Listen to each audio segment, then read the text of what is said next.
ये हम जानते हैं और हमारा यकीन है और पहले से जानते थे, शुरू ही से जानते थे कि ये एक बड़े पैमाने पर पाकिस्तान, सऊदी अरब, अमेरिका और जनरल कियानी इन्होंने मिलकर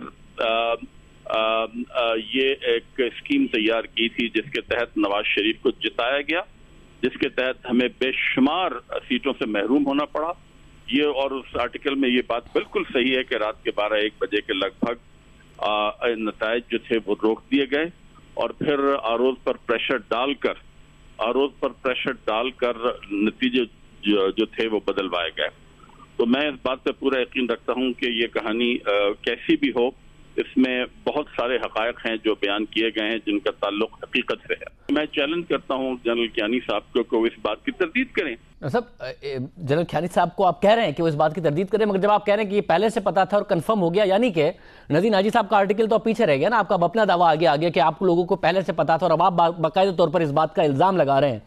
मुझे ये बताइए कि आपके पास कोई एविडेंस है, क्योंकि आप सिर्फ कियानी साहब पर नहीं, आप कह रहे हैं अमरीका, कियानी साहब, सऊदी अरब और नवाज शरीफ साहब ने मिलकर आपको इंतखाबात हरवाई। ये कोई इस बात की आपके पास कोई एविडेंस है जनरल कियानी पर जो इल्जाम लगा रहे हैं? नहीं, हमें कोई सबूत देने की जरूरत नहीं। कौम जानती है, सारी दुनिया जानती है, बेशुमार हकायक हैं। इंशाअल्लाह जब हमारी हुकूमत आएगी तो शायद कोई एक और कमीशन बनाए हम। 2013 के वाकयात जिन्होंने, मैं समझता हूँ कि पाकिस्तान के अवाम से एक मैंडेट जो था, उनका हक जो था वो छीन लिया गया। साहब ये आप कह रहे हैं कि आपको कोई सबूत देने की जरूरत नहीं है, अब इस तरह तो नहीं होता ना, आपके पास लाइसेंस तो नहीं है कि आप जिस पर चाहे इल्जाम लगा दें, नजम सेठी साहब पर पहले इल्जाम लगा दें, फिर सियासी बयान कह दें, इफ्तिखार चौधरी साहब पर इल्जाम लगा दें, वो आप पर सू करें तो इमरान खान साहब फिर अदालत में जाते भी नहीं है। इल्जाम जब आप लगा रहे हैं तो आपके पास सबूत तो होना चाहिए। सऊदी अरब इन्वॉल्व कर दिया, अमेरिका आपने इन्वॉल्व कर दिया पाकिस्तान के मामलात में, और पाकिस्तान के फौज के सरबराह का भी कह दिया कि वो भी इन दोनों के साथ इन्वॉल्व होकर पाकिस्तान के इलेक्शन को मैनिपुलेट कर रहे थे।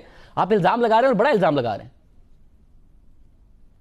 बेईमानी लिख के नहीं की जाती, ठीक है जी, और जो इरादे जब गलत होते हैं या सही नहीं होते तो उनका रिकॉर्ड नहीं किया जाता। टेप रिकॉर्डिंग नहीं होती, वीडियो रिकॉर्डिंग नहीं होती, कागजात नहीं बनाए जाते।